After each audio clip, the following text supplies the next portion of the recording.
ability.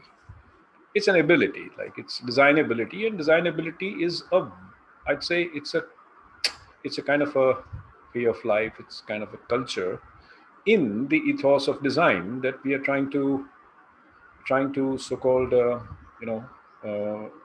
help the learners imbibe. Design thinking, design methodology, design skills. Now all these things combined together will lead you to designability. It's a conscience. It's something which is a good combination of the subjective, the objective, and the reflective. In design, generally, there is not one solution. There is not one so-called the only right solution, which may happen in mathematics or in other sciences. Here, the problem will be one, and it will lead you to multiple correct solutions. Ultimately, what does your stakeholder or your client or your customer or the user or the person whom you are designing for, what does he or she select? It's very subjective. So that's where the subjectivity part comes in. The objective part is the methodology that you employ, the so-called the important aspects of design, its functionality, its usability. So, and the reflective part is what I'll say is the kind of the uniqueness of the solution or a couple of solutions. The uniqueness, by that I mean it has a certain wow factor in it. There's something to reflect upon, there's something to take back home. We tend to learn things in compartment, but that ability to connect all these learnings into one whole set of knowledge, or rather even further than knowledge, I'll say wisdom, that is what leads one to attain the designability aspect of this. Now, the capacity to appreciate human need based on human-based problems, let's call it design sense. The capacity to understand and empathize is design sensitivity. And the capacity to imagine solutions, that means after you connect all the dots, after you synthesize everything together, assimilate everything together, and offer some solutions, the ability to do that is the sensibility. So the three so-called the tripods of designability. This some very small snippets from one very interesting project that I once did, which is a solar concentrator, which has the ability to raise the temperature of a certain liquid, which is used for certain industry, using the solar rays to as much as 400 degrees centigrade, just using the solar concentrator. Now, the inspiration came from observations, curiosity. This is the sense I'm talking about. So while moving around, you think of a peacock. When you see a peacock, then suddenly, you start imagining things, a kind of a sensitivity, a kind of a sense, which leads you to further imaginations, empathizing, understanding, and synthesizing, which I'll call sensitivity. Now, this sketch that you see there is what you think a solar concentrator may look like. It has to be unique. It's not like any ordinary industrial looking concentrator. And on the right is finally what you express. So all these 7 pillars and the 3 tripods, you are slowly gathering the the ball or the cloud of designability. So I write at the bottom, nurturing a harmonious relationship between the technosphere and the biosphere. What do we understand by that? Technosphere, in simple words, is the man-made world, the technology-made world, and the biosphere is the nature-made world. So I'll say designability. In designability, the creative excellence will require curiosity, imagination, passion, and perseverance. Curiosity, questioning, wondering why, trying out new things, observation. Imagination, think differently, creatively, ideate well. Passion, desire to try. Empathy, interest. Perseverance means never to be afraid of failures. I would say even my designs, I have failed so many times, so many times. But with each bang on the back, instead of cry, there was a laughter. Aha, maza aa gaya. Chalo aur karo. And then you try on and on. That's perseverance. Hard work, failure inspired, and result oriented. This is where it gets you. So my simple formula of knowledge plus imagination is creativity, and creativity plus needs is design is equal to innovation. This is the mantra in designability. So this is another project which I had done some time back, and this is very different, but I have taken this here just to illustrate only one thing. I mean, these shelters, there are 10 types of different designs of different animals, but this is just for an example, so there is only one here. But when I said, those pillars, observation, see the site, synthesis, you understand it, you draw doodlings and sketching, then you go to creation, then go to communication. I mean, communicate your idea to your customer or your client, and then finally implement. As a designer, I was very inspired by design thinking. So to start by questioning the status quo, what design thinking tells us to do. It starts with empathy. It starts with the user. Who is it for? What does success look like? Today we offer a curriculum that is built on design thinking framework.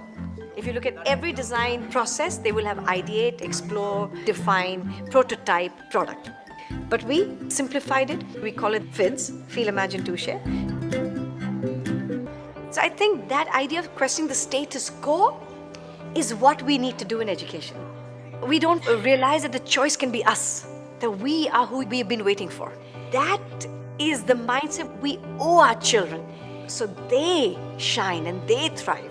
That's what I want to give to every child. What really keeps you passionate about your work? What is that drive that you wake up every morning and you say yourself, I can? I don't know is the honest answer. I believe that I have this very clear awareness that I don't know very much. I am not particularly talented. I don't have a particular gift. I know people who are, say, singers and dancers and painters, etc. Everybody has a particular gift that that sets them apart. I think I'm uniquely untalented in many ways. I think what possibly drives me is firstly that knowledge, the awareness that there's so much I don't know. I'm super excited about knowing. So that's what pulls me out. And I'm super excited about knowing everything. I want to know about art and design and cooking and scuba diving and bungee jumping and mountain climbing. I want to know everything. What are these challenges that you have seen, and what are the tools that you have used to combat these challenges? I think that's a great question. I think it is, I've often had a problem with this idea that children are problems to solve and not seen as children as problem solvers. And therein lies the eternal mindset, this idea that we're constantly diminishing a child's full potential by multiple things. Once we start by first thinking, oh, you're young. Abhi tu chota hai. Abhi time hai. That already is the first filter that comes in. And forever we are deferring the promise of their potential by saying, not now, for study, not now, for good exam, not now, when you're 18. And we keep giving this big lie to children that you are the future, that one day you will change the world, which is absolute bollocks, right? And the idea that children are here today, and I said it in the video, that in the first 2 years of our child's life on the planet, they're telling us, look at me, I can. And in those 2 years, I have not a single parent who will say, no, don't walk. Nee, beta, don't talk. In that first 2 years, you're all saying, mama, bolo beta, ma, bolo beta, cuckoo, bolo beta, bird. You're constantly saying, yes, you can. Come on, do it. And just when we can, we send them to school. And for 15 years, we say, now keep quiet. Now listen. And I think that is where the education has done a fairly shoddy job. We've told them you're young. Then we've had another filter of gender. Oh, you're a girl or you're a boy. These opportunities are for those. And then scarcity. Oh, you've come from this background, oh, only this much. Or this community, only that much. So our filters by which we look at human potential diminishes the capacity. We have to go to the user. It's just a non-negotiable. And so my user was a 6-year-old. The oldest was a 6-year-old child in my school when I started. It just meant that I had to go and understand from the user. And that became the most fascinating journey for me. I then learned all of those factors that will by design and intentionally create the impact you want, not by chance. And I think when schools come to me, I keep asking them, are you willing to slow down?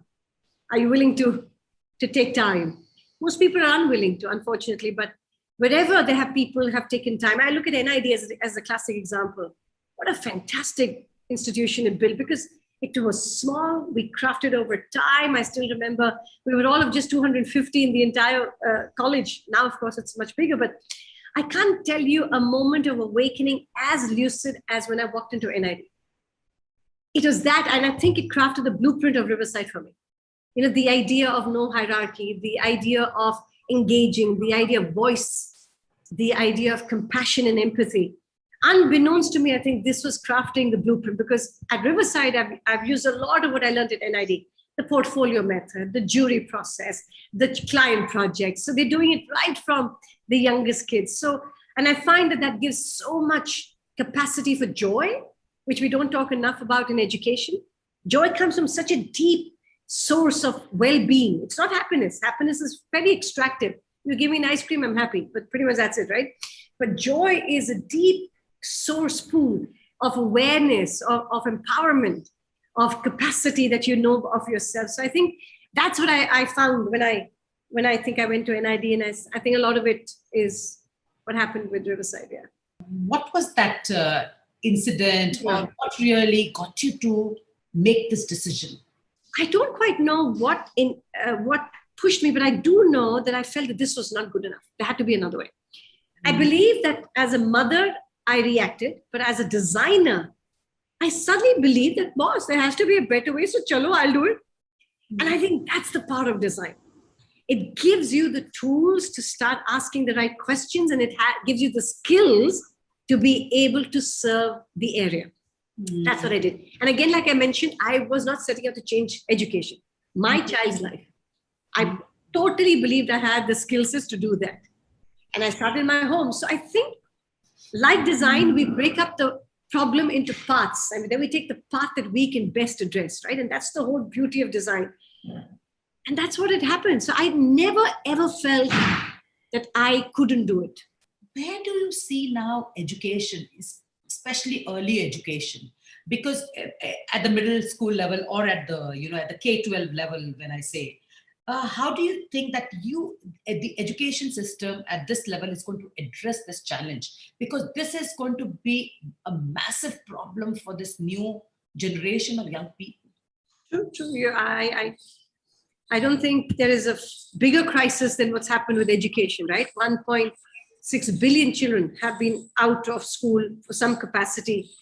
And the data is far more staggering, because 1.3 billion of those don't have access to uninterrupted Wi-Fi. So it's going to really play out in a big way. We had first-hand experience of little children who started their first round of education on Zoom. And then when they came to school, they couldn't believe that the teacher was actually in 3 dimensions. How will we reimagine trust and love? When we're talking about harmonious cities, I think that's the first thing. What will bring trust back? What will bring courage back? And that's forget about designing products. That's unimportant. But if your students can have this challenge to reimagine the idea of trust, how will we bring trust back and love back to social conditions? What will that look like? What will that feel like? What will you see? I think that'll be great, because look at this whole thing of not being able to see the one thing that defines social interaction, the smile or the frown or the eyes. So we find that is going to play a big role. So I think going forward, it's really going to be bringing the idea of human interaction back as the forefront of education. You cannot ask somebody to be interested in you if you're not interesting as a human being, right? You can walk into class saying, oh, because I have a role to say I'm a teacher. I keep telling this. If you can introduce yourself by saying, I am this, and I also teach physics, then there is a story with you. Most often than not, the teachers don't have that story beyond the I am a physics teacher. And that's one of the pieces of the role modeling that needs to start coming in. I keep telling teachers, your body is a curriculum. The way you smile. People are talking about not mindsets, but heart sets. Yes. The big leadership language is all today about heart set. People don't talk about time. They talk about energy. Yeah. How much energy you've given to that work, not the hours that you've given. The piece that I keep adding to this lovely mix is wisdom and lived experience. I keep saying, while there's passion, and that passion is the fuel that drives you, I think wisdom is a lighthouse. It kind of directs you when you're lost. And sometimes I think the youth, of course, I mean, I've been 21 and I've been 22 and all these, and I've had the arrogance of youth myself. Oh, I know everything, right?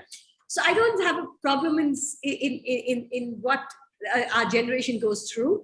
I think it is it's a massive opportunity for them to understand that while their passion is their fuel that drives it, always understand that the lighthouse of wisdom. Freedom is not about doing what you like, but liking what you do. I think I've often resonated with that better than saying, oh, I will do whatever I like. No, I'm freedom.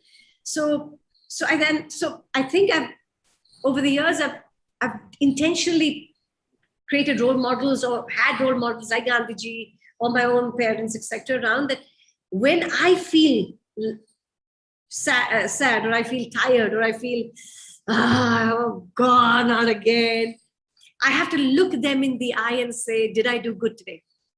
How do you see, when you look at design today, you said that you've used the principles of design in shaping up your school. And how is that it has made you different in terms of a school, which is a system? If you look at your so-called problems as opportunities, I think you will serve your journey well. I'm not really a fan of the word problem, because I think it comes from assumptions, because they're so quick to assume, oh, it's a problem. They like this always. For me, I love the word opportunity. I love saying, oh, let me understand it better, right? So over time, I think as a culture and as a team, we have built that ability to approach a situation as an opportunity for us to either relook at the process that we had or to reimagine. And we always do it with the user. That's now a default mechanism. The user could be like when we went online, we did our design hacks with students, with alumni, with the parents. You should never design out of a mindset of anger, frustration, intolerance. Often problems do that. You seek a problem or you find a problem and you're always angry or you're troubled by it or you're disturbed by it. That takes you away from the idea of optimism. And when you look at it as an opportunity, you say, oh, how awesome, let's go. Right? The problem is, let's fix it. Now, and so there's a very simple shift in the way you look at that situation and say what could be a preferred situation, and you tackle it with joy and optimism and empathy. You will find that you're more like, it's the whole classic example we do, the no and the no but and the yes and. It's exactly that. The no but is a problem. No but, no, we cannot do that. They will come too late. Oh, no but.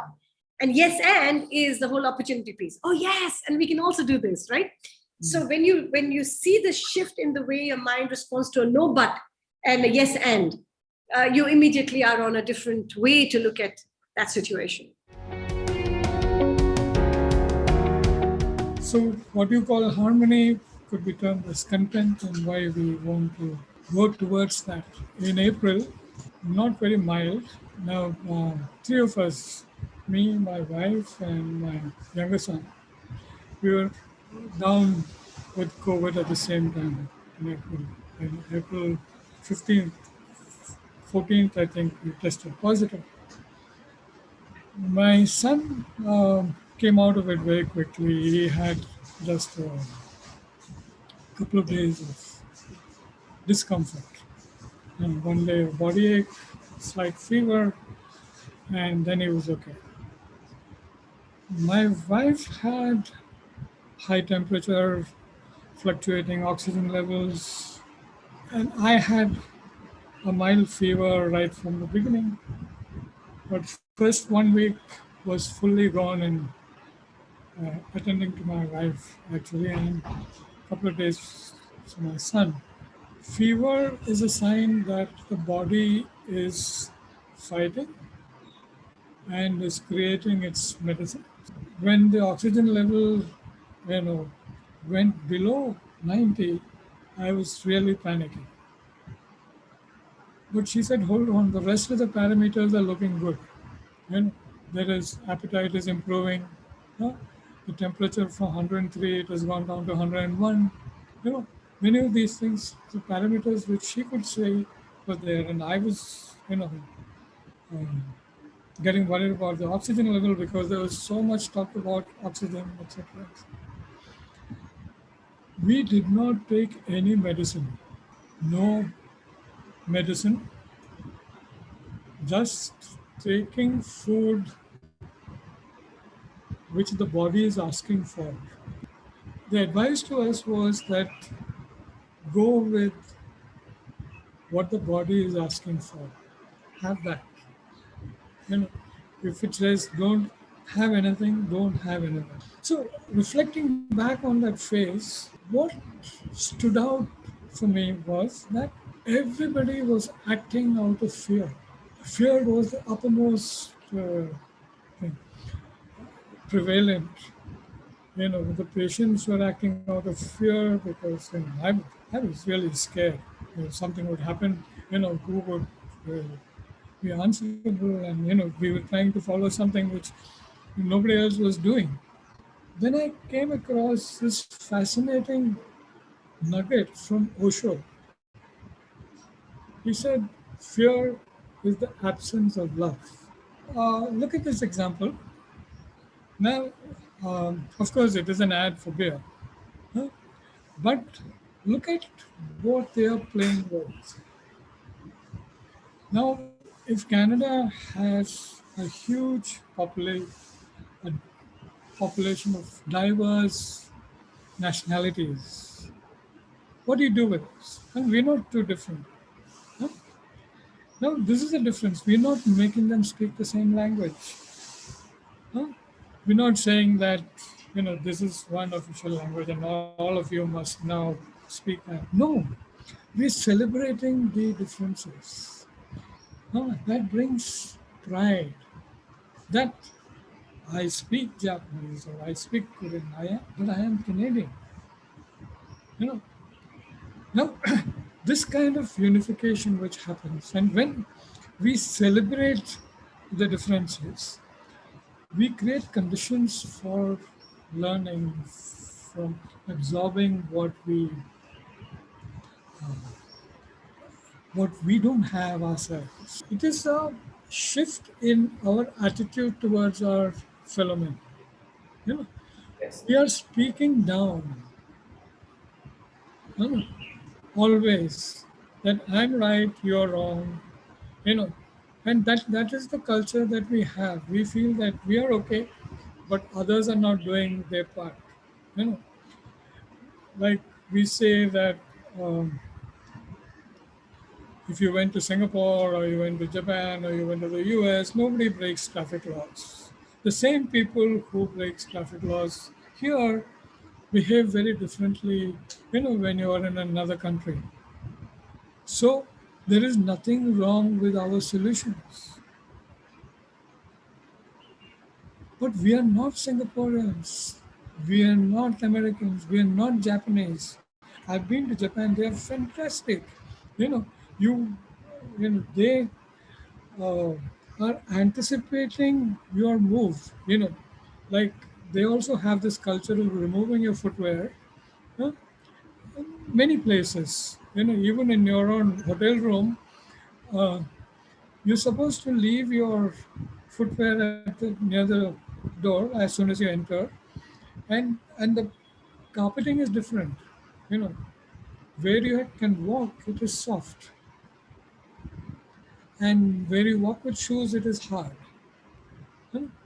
Now, I've seen many places where public places like you went to a temple or went to, you know, you took off your footwear. By the time you come back, somebody has turned your footwear around. It is pointing towards the exit. While you took it off while pointing towards in. Now, who looks after this? You know, but they're anticipating what is your next move. If by chance, while walking on the street, you threw something on the ground, huh? Piece of paper or wrapper or something, the next person coming behind you will pick it up and put it in his pocket. You know why? And he will not tell you anything. Because what matters is that the street is clean. If we want to achieve harmony, we have to know what is the right stance we have to take about the differences. You know, like when I said we need solutions which are made for Indians, just as Indians behave differently when you're abroad, the foreigners behave very differently when they're in India. One, even if they followed the uh, procedure, you cannot cross the road, huh, or use the zebra crossing because nobody is going to stop you. I mean, stop for you to pass. You know? So they also have to learn the survival techniques that we all have, and we do. So how do we make these changes? As designers, we have the responsibility to do it. Okay, so you uh, you can see where I'm going towards. We change our frame of mind, not just harmonious livability. We can achieve much more, and the ask is for us to change our way of viewing the world and how we treat it and how we treat our fellow men, the kind of solutions that we create. And design is in a very fine place to bring this about because we create something and that they have implications on life, and therefore we are in a position to directly change uh, lives.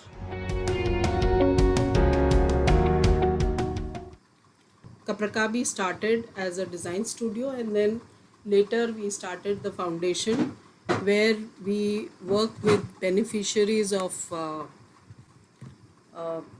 generally people who are either school dropouts or women in the slums of Bombay. And then we also work with a whole lot of other people around the areas who want to work with us. So I lived in Tilonia with Bankar and Aruna Roy for almost 3 years. That's where I picked up what it is like to be working with working with craftspeople, with people who are more or less in the villages, who are working with the crafts there to revive the whole craft, to make sure that they start earning out of it. That was the whole idea. And so I learned a lot in that place. Working with traditional potters may not be such an easy thing, because people are not using pottery anymore. The skill of the potter had to survive in some way, and that's when I realized that we need to pick up these traditional potters and use them more for training others rather than asking them to continue making the products themselves. Clay is also extremely ethical, because one is, it does not harm the environment in any way. It is easily available on anywhere on the surface of this earth, and it is free of cost. And if you make something out of it, it gives livelihood. So the mission of Kaprakavi is to develop the best in ceramic design and to create an ecosystem for sustainable livelihood for all stakeholders involved in the craft, which means just about everybody who's involved benefits out of it. So about 15, 17 years back, when we actually realized that pottery craft is languishing, it is not going to be there anymore, it became very important for me as a designer to make sure that the craft survives in whatever way. At least the skill of making clay and working with clay should continue and be there. The idea with which I started working was that the two things with which women work very closely, one is the atta, the dough that they make to make chapatis and modak and laddu and everything, and the second was all of them knew how to stitch. Each one of them would repair clothes, etc. So they knew how to work with the needle and thread, and they also knew how to work with atta. So I decided that with the clay we would start making small elements. The reason being that they live in very small houses. Keeping all this in mind, as a designer, I decided to work with clay, but keep the elements very, very small, or keep the product size very small. So if you keep the product size very small, what is it that they are going to make? I mean, the maximum or the only thing we could think of at that point was fridge magnets. But fridge magnets making would mean that we needed to give them molds. So we had to first give them training to learn how to do pressing into the mold. So the second option that I decided to do was to make beads of different sizes. So we decided to teach them two elements, one with cloth, where they make cloth flowers, small flowers, and the other is to make beads of different sizes. These are different big torans that we made with the beads and the flowers, and this is again in their houses that I got these torans made with them. So these beneficiaries are not just working at home on our products, but they also help us to come and sell with us in various exhibitions. For my personal shows also, they come with me and then they demonstrate, they explain what has been done. So their involvement becomes a lot. It's much more than just making with us. So we do have some success stories to share. The one fellow on the right, he came to me when he was 19-year-old, and I couldn't understand what he was saying, and he didn't understand what I was saying, but I'm sure seeing Hindi films he did understand a little bit of Hindi. It was very difficult to communicate. Just talking how are you and kaise ho or sab theek hai is different than actually explaining things in the technical language.